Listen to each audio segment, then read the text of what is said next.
मेरे सम्मानित शिक्षक साथियों व मेरे प्यारे बच्चों, मैं पवन कुमार आपका स्वागत करता हूं राजकीय प्राथमिक पाठशाला जल्लोपुर में। आज हम जानते हैं जासूस जमील के बारे में। कहाँ है जासूस जमील? 5वीं क्लास की किताब झिलमिल का चैप्टर 6 पार्ट 6, उसके अंदर कौन है? जासूस जमील। और वो जासूस जमील हम सबके अंदर भी होता है। कैसे होता है? कैसे? चलो पता करें। हाँ, ये हमें पता चलेगा जब हम पाठ को पढ़ना शुरू करेंगे तो पता चलेगा हाँ कि ये जासूस जमील हमारे अंदर भी है। और कभी कभी हमें महसूस होता है कि हाँ हम भी जासूस हैं और हम भी करते हैं जासूसी।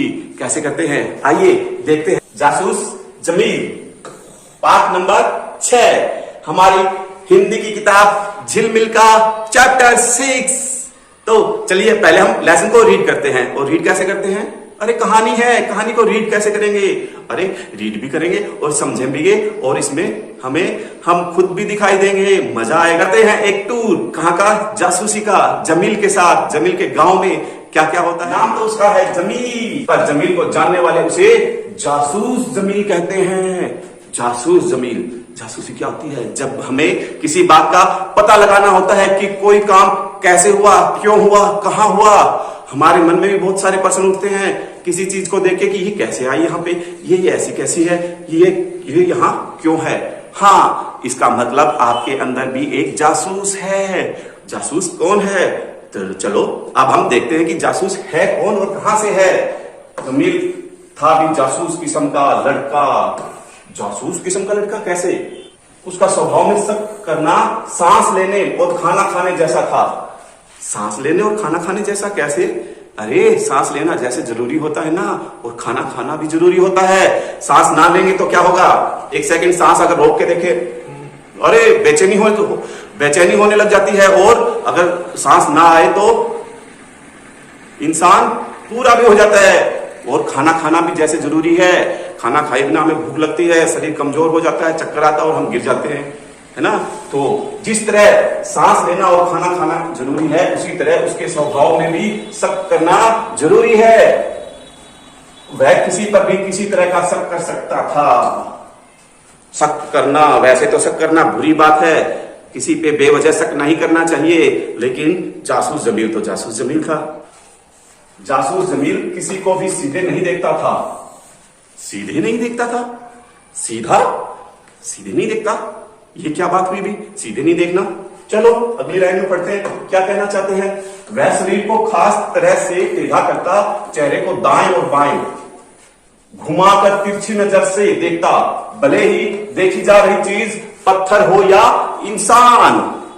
सीधा नहीं देखना, टेढ़ा, दाएं और बाएं, दाएं और बाएं। आपको समझाया था ना कि दाएं क्या होता है और बाएं क्या होता है। डी बन जाए वो दाएं, बी बन जाए वो बाएं। तो कैसे देखता? ऐसे शक भरी निगाह से ऐसे देखता रहता। क्या बात है, ये यहाँ क्यों है, ये क्या कर रहा है, कुछ गड़बड़ तो नहीं है, ये सोचता रहता। कौन? जासूस जमील। अरे आप भी सोचने लगे। जासूसी वाले गुण आप में भी आने शुरू हो गए हैं। चलो फिर देखते हैं आगे क्या हुआ। जमील के बाल हमेशा माथे पर बिखरे रहते। बाल माथे पे बिखरे रहते। उसकी बड़ी बड़ी आंखें देखने वाले को असरदार बनाती थी। बड़ी बड़ी आंखें, देखो मेरी आंखें भी बड़ी बड़ी दिख रही है ना। शीशे में अपनी आंखें भी देख लेना, बड़ी बड़ी दिखेंगी। जैसे घूर के देखोगे किसी को तो जमील की भी ऐसे ही खिसकती पतलून बार बार पतलून खिसक जा रही है नीचे। और खास तरह से झटका देकर बार बार ऊपर करता रहता। खास तरह से झटका देके एक तरीका होता है, जब आपकी पतलून पैंट नीचे खिसक जाती है, क्यों? कमर पतली है, पैंट बड़ी है तो नीचे खिसकेगी। कुछ खाया पिया करो, मोटे मजबूत तो हो जाओ, फिर नहीं खिसकेगी। उसकी भी खिसकती रहती। किसकी? जासूस जमील की। फिर जासूस जमील क्या करता? ऐसे झटका देता और ऊपर कर लेता। ठीक है। जमील ने जासूसी के कारनामों नई वजह उसकी अपनी बकरी कल्लो थी। ओहो, जासूसी की वजह क्या निकल के आई? उसकी बकरी का क्या नाम है? कल्लो। अरे आप भी तो अपनी गाय का, भैंस का, बकरी का नाम रख देते हो। आपके घर पे डॉगी है तो उसका भी आपने नाम कुछ ना कुछ तो रखा होगा। हाँ, तो उसने जासूस जमील ने अपनी बकरी का नाम रखा था कल्लो। ये देखिए, इसमें जासूस जमील और उसका दोस्त है। उसके दोस्त का क्या नाम है? जमील के दोस्त का क्या नाम है जानते हैं? नहीं पढ़ा, अभी नहीं आया है दोस्त के नाम। अभी दोस्त का नाम आएगा, अभी सिर्फ तस्वीर आई है। तस्वीर दो करैक्टर दिखाई दे रहे हैं हमें और एक बकरी। इनमें एक है जासूस जमील और एक है कल्लो बकरी। हाँ, और जो तीसरा करैक्टर है ये वाला है, ये कौन है? इसका चलो हम पता करते हैं। ये हमें ये जो अगला ये है 29 नंबर पेज। अब इसका अगला पेज आएगा, उसमें हमें पता चलेगा। अब आप अपनी बुक का नेक्स्ट पेज निकाल लें। अब ये पेज नंबर 30 आ गया आपकी किताब का। हुआ यह था कि कल्लो पिछले 2-3 सप्ताह से कम दूध दे रही थी। जो कल्लो है वो क्या है? दूध कम दे रही है पिछले 2-3 सप्ताह से। ये तो सोचने वाली बात हो गई। अब दूध कम क्यों दे रही है? जमील को शक था कि कोई चोरी से कल्लो का दूध निकाल रहा है। अरे फिर जमील के शक की सुई नंदू पर थी। इस पे आ गई नंदू पे। नंदू, अब वो जो तीसरा कैरेक्टर है वो कौन है? नंदू का। जमील को नंदू पे शक होने लगा कि उसकी बकरी जो है कल्लो बकरी जो दूध कम दे रही है वो दूध कोई निकाल रहा है। और कौन निकाल रहा है? घूम फिर के अपने दोस्त नंदू पे उसको शक होने लगा कि कहीं नंदू तो ऐसा नहीं कर रहा। चलो जासूसी की जाए, पता किया जाए ऐसा क्यों हो रहा है। चलो अब हम भी आगे देखते हैं आगे फिर क्या किया जमील ने। अब जमील क्या करेगा?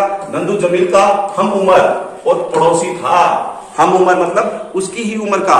जमील को तो शक होने लगा कि कुछ ना कुछ नंदू ही गड़बड़ कर रहा है। शक का कारण यह था कि नंदू पहले से अधिक तंदुरुस्त हो गया था। ओहो, ये वजह थी शक की। जमील को लग रहा था कि नंदू बकरी का दूध पीने की वजह से तंदुरुस्त हुआ है। बकरी का दूध पी पी के तंदुरुस्त हो गया है मेरी बकरी का। जमील यही सोच रहा था अपने दोस्त नंदू के बारे में। अब पकड़ में आया मेरी बकरी का दूध कौन पी रहा है। जमील अंदर ही अंदर ये सोच के वह जमील को भूख सताने लगी। पर जासूसी के इस महान काम के लिए भूख और प्यास का बलिदान तो करना ही था। जमील को भूख, अब वो भूखा हो गया, सारा दिन कुछ ना कुछ काम करेगा तो भूख तो लगेगी। तो भूखा हो गया, लेकिन दिमाग में एक ही बात चल रही बार बार। क्या बात? कि जासूसी करनी होगी मुझे। किस बात की? कि बकरी कल्लो का दूध नंदू पी रहा है। अब मुझे ये रंगे हाथों भी पकड़ना पड़ेगा, वरना तो ये हाँ ही नहीं भरेगा कि मैं तो कह देगा मैं तो नहीं पीता। अब तो कोई सबूत भी नहीं है पी रहा है क्या। वो तो सिर्फ अपने दिमाग में सोच रहा है। और क्यों? क्योंकि नंदू हर रोज मोटा ताजा तंदुरुस्त होता आ रहा है, तो जरूर ये मेरी बकरी का ही दूध पी रहा है। अब फिर देखते हैं फिर जमील ने क्या किया। जब भी जमील और नंदू का आमना सामना होता, जब भी आमने सामने, घर है पड़ोसी है तो खेलते हुए तो भी आमने सामने आएंगे, इधर उधर आते जाते होंगे तो भी आमने सामने आएंगे। तो फिर क्या होता? जब वो आमने सामने होते, जमील नंदू को चेहरा घुमाकर तिरछी नजर से देखता, मानो कह रहा हो। नजर घुमा के ऐसे तिरछी नजर से देखना, मानो कुछ कह रहा हो। क्या कह रहा हो? देखते हैं। मुझे पता है बच्चू, बकरी का दूध कौन पीता है। मन ही मन जमील नंदू की तरफ देख के सोचता, जब भी वो उसके आमने सामने आता कि बच्चू मुझे पता है मेरी बकरी का दूध कौन पी रहा है। यह बात वह बोलता नहीं, मन ही मन में सोचता। और लेकिन वो उसको कह नहीं पाता, पकड़ नहीं पाता, क्योंकि वो तो मना कर देगा कि मैंने नहीं किया ऐसा काम। इसीलिए फिर क्या हुआ देखते हैं। जमील को हैरानी होती कि नंदू पर इसका कोई असर नहीं हो रहा था। वो घूम घूम के देख रहा। अब जमील को हैरानी हो रही कि मैं तो इतना सोच रहा हूं, इसको टेढ़ा टेढ़ा देखता हूं भी हूं, लेकिन इस पे कोई असर ही नहीं आ रहा। ऐसा क्यों? हैरान। फिर क्या हुआ देखें। इसलिए जमील ने तय किया, अब जमील ने तय किया कि नंदू का पीछा किया जाए। अब नंदू जहां जाएगा वहां उसके पीछे पीछे उसका पीछा करना चाहिए मुझे। उसने नंदू का पीछा किया, उसे आधे गांव का चक्कर लगाना पड़ा और नंदू के पीछे पीछे उसके खेत तक भी जाना पड़ा। अब उसके खेत में भी गांव में भी वो जहां जाता उसके पीछे पीछे छिपा छिपा चोरी चोरी उसके पीछे पीछे जाने लगा। गांव का चक्कर तो लगाना पड़ा, उसके खेत भी जाना पड़ा, लेकिन जासूसी तो करनी थी क्योंकि कल्लों का दूध कम हो रहा था और नंदू इसको पी रहा था। ये बात जमील समझ रहा था। ऐसा था या नहीं था वो तो हम पाठ पूरा पढ़ेंगे तभी पता चलेगा ना। पेज नंबर 30 चल रहा है आपका किताब का। हाँ, फिर क्या हुआ देखते हैं। फिर जमील ने बकरियों पर नजर रखने का फैसला किया। अब क्या हुआ, अब उसका पीछा करना तो बेकार हो गया। अब क्या हुआ, जमील ने सोचा क्यों ना मैं अपनी बकरियों का पीछा करूं। नंदू तो पूरे गांव में घूम रहा है, खेत में घूम रहा है, मुझे कुछ मिल नहीं रहा, जासूसी कर रहा हूं, मुझे कोई सबूत नहीं मिल पा रहा कि ये मेरे बकरी का दूध पी रहा है, क्यों ना मैं अपनी बकरियों का पीछा करूं। अब जमील ने बकरियों का पीछा का फैसला कर लिया। इसलिए अब्बू जैसे ही बकरियां लेकर निकले, जमील उनके पीछे हो लिया। अब्बू मतलब पापा जैसे ही बकरी लेके खेत में गांव में चराने के लिए गए तो क्या किया, जमील उनके पीछे पीछे चल दिया। जमील के अब्बू जंगल पहुंचकर एक पीपल के नीचे बैठ गए। जंगल में पहुंचने के बाद पीपल का एक बड़ा सा पेड़ था, छाया, घनी छाया, तो उसके नीचे पापा अब्बू उसके नीचे बैठ गए। जमील पास में आम की आड़ में छिपकर बकरियों की निगरानी करने लगा। अब जमील ने क्या किया, जो पास में एक आड़ लेके और वहां छिपके बैठ गया कि देखने लगा अब मैं आज तो मैं बकरियों की पूरी ध्यान रखूंगा, ऐसा क्या गड़बड़ हो रही है, किस समय नंदू आएगा और बकरियों का दूध पी के जाएगा, मैं पूरा ध्यान रखूंगा आज। जमील ये सोच रहा था। कौन सोच रहा था, ये जमील। फिर देखते हैं फिर क्या हुआ। कुछ देर बाद ही उसे प्यास लगने लगी। अब प्यास लगी, दोपहर में अब्बू ने कपड़े की पोटली से खाना निकाला और खाने लगे। पापा है, अब्बू है, वो दोपहर में कपड़े की पोटली में जो अपना खाना लेके गए थे वो निकाला और दोपहर में अपना खाना शुरू कर दिया। फिर क्या हुआ, खाना खाने के बाद क्या होता है, दोपहर में जब हम खाना खाते हैं उसके बाद हमें क्या आती है, नींद। हम सो जाते हैं पंखा कूलर चला के। अगर ताजी हवा, पेड़ के नीचे सो रहे हैं तो वहां पे तो हवा वैसे ही ताजी चलती है तो हमें नींद वैसे ही आ जाएगी। अब फिर क्या हुआ, वही हुआ। यह देखकर जमील को भी भूख सताने लगी, पर जासूसी के इस महान काम के लिए भूख और प्यास का बलिदान तो करना था। जासूसी का इतना बड़ा जो काम कर रहा था वो, उसके लिए अब उसको भूख और प्यास दोनों ही त्यागनी पड़ी। छिपके रहना था, अगर पानी पीने के लिए या खाने के लिए बाहर आता तो सबको पता चल जाता। फिर जासूसी क्या होती, जासूसी तो वो करनी होती है ना कि किसी को पता भी ना चले और हमें बात का पता भी चल जाए। खाना खाकर अब्बू ने पेड़ की छांव में अंगोछा बिछाया और सो गए। अब फादर साहब, पापा तो खाना खाने के बाद बकरियां चल रही थी, अंगोछा अपना उतारा कंधे से, उसको बिछाया और बिछा के उसके ऊपर लेटे और लेटते ही जैसे हवा चल रही थी, नींद तो आनी थी, नींद आ गई और सो गए। हाँ, अब क्या हुआ, यह देखकर जासूस जमील ने सोचा, तो यह बात है, अब्बू रोज सो जाते हैं और इसी का फायदा उठाकर नंदू बकरी का दूध निकाल लेता है। पापा तो बकरियों को चराने के लिए छोड़ दिया, खाना खा के दोपहर का सो गए और नंदू आके बकरियों का अब दूध निकाल के पी जाता होगा या ले जाता होगा। जमील को अपनी जासूसी मजबूत होती दिख रही थी, उसे लग रहा था कि हाँ, अब मैंने पकड़ लिया, अब नंदू आने वाला है और दूध निकालेगा, यानी अब नंदू हाथों में लोटा लिए यहां आता ही होगा।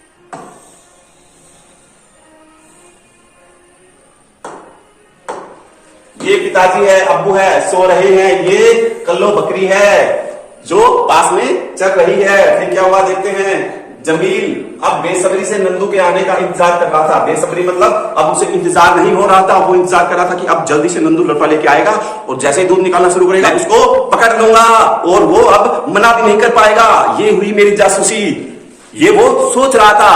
अब आगे होता क्या है वो हम देखते हैं। इसी बीच पीपल से बंदर 4-5 बच्चे नीचे उतरे और बकरियों के आसपास उछल कूद करने लगे। पीपल के पेड़ से बंदर नीचे उतरे, नीचे कूदे, बंदर के बच्चे भी थे और वहां पे बकरियों के साथ उछल कूद करने लगे, उनके साथ खेलने लगे। बकरियों पर बंदरों के आने का कोई असर नहीं पड़ा। बकरियों पे तो कोई असर नहीं पड़ा क्योंकि बंदर उनके साथ ही खेल रहे थे, वरना तो डर जाती। इसका मतलब वो हर रोज लगातार उनके साथ खेलते हैं। लगता था बकरियां बंदरों के साथ रहने की आदी हो गई है, वो उनके साथ काफी दिनों से उसके साथ खेल रहे हैं तो वो उसकी आदी हो गई, उनको आदत हो गई है, अब उनसे डरती नहीं है। बंदर का एक बच्चा जमील की बकरी कल्लों के पास आ गया और उसका दूध पीने लगा। अरे ये क्या हो रहा है? बंदर का छोटा सा बच्चा आया, कल्लों के पास गया जो जमील की बकरी है, और क्या करने लगा? अरे ये क्या कर रहा है? ये तो दूध पी रहा है बकरी का। Oh no! फिर क्या हुआ देखते हैं। बंदर का बच्चा जब दूध पीता रहा तब तक कल्लो अपनी जगह चुपचाप खड़ी रही। अब कल्लो बकरी भी हिल नहीं रही थी क्योंकि बंदर दूध पी रहा था। अरे ये ऐसे कैसे हो रहा है? ये हो क्या रहा है?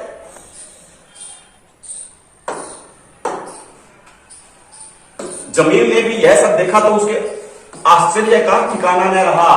अच्छा तो ये मामला है, दूध बंदर के बच्चे पी जाते हैं। फिर जमील ने शरीर को खास तरह से टेढ़ा किया और अपने ही कंधे को तिरछी नजर से देखते हुए बुदबुदाया।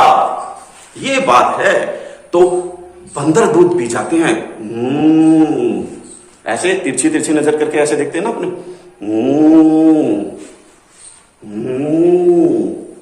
ये बात है, जमील ने ऐसे किया और फिर क्या बुदबुदाया? पता करना पड़ेगा कि बंदर के बच्चे को बकरी का दूध पीना किसने सिखाया। अब जमील के दिमाग में एक नया पर्सन आ गया, एक नया जासूसी का टॉपिक मिल गया। तो ये बात है कि नंदू तो दूध नहीं पी रहा, मेरा शक गलत गया, अपने दोस्त पे मैंने शक किया। अब नई बात दिमाग में चल पड़ी कि अब मुझे यह पता करना पड़ेगा कि बकरी के दूध को पीना बंदर को किसने सिखाया। एक नया पर्सन। मजेदार कहानी थी ना? अपने भैया को, अपनी दीदी को भी सुनाए, मम्मी पापा दादा दादी को भी सुनाए, उनको बहुत अच्छा लगेगा जासूस जमील की। इसके अगले हिस्से में हम इसके अभ्यास कार्य करेंगे। ठीक है बच्चों, धन्यवाद, थैंक यू। कैसे लगी आपको कहानी? मजे आए? हाँ, कहानी के चंदन यादव ने ये कहानी लिखी थी आपके लिए, हमने इसको पढ़ा। आप भी इसको अच्छे से पढ़ेंगे और खूब इंजॉय करेंगे। धन्यवाद, थैंक यू।